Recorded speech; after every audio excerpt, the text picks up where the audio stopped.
Good morning. ভোর 6:05 এই বেরিয়েছি।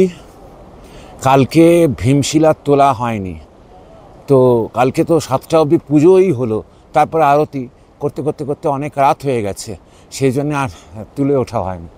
যাই হোক, তো আপনারা একটু বাইরের এই হচ্ছে সকালবেলার বরফের পরিমাণ, যেদিকে তাকাচ্ছি সেদিকে শুধু বরফ আর বরফ, আর কিছু নেই।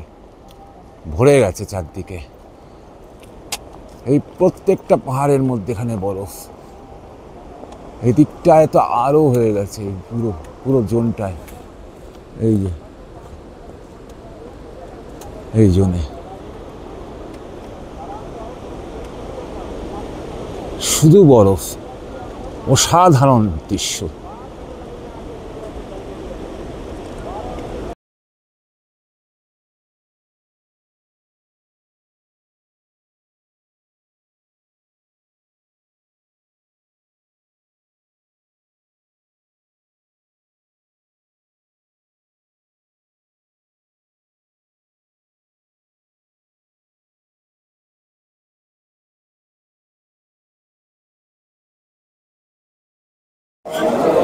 সকালবেলা কেদারনাথে পৌঁছে গেলাম।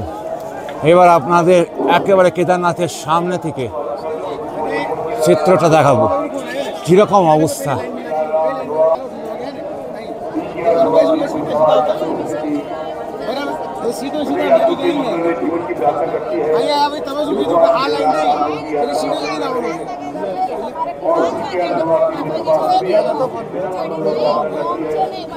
পুরো জোন ভরে গেছে,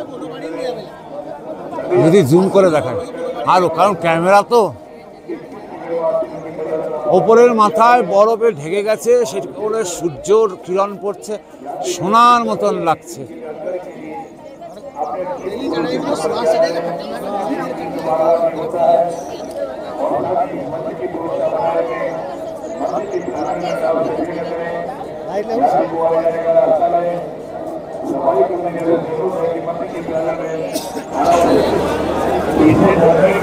বাবাজি বসে আছে, সাধু বাবা।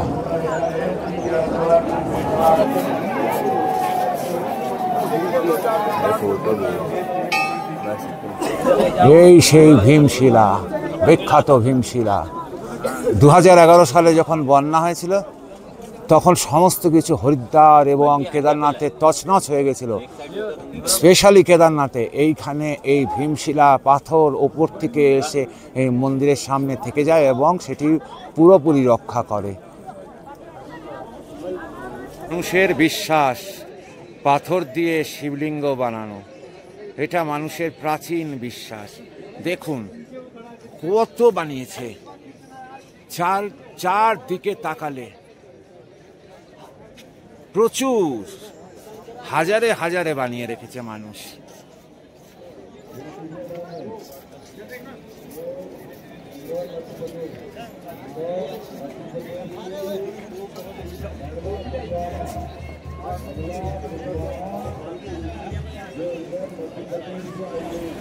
মানুষের পিঠে কত কষ্ট করে এই পুণ্যার্থীদের নিয়ে যায়, এটাই একটা দুঃখের ব্যাপার।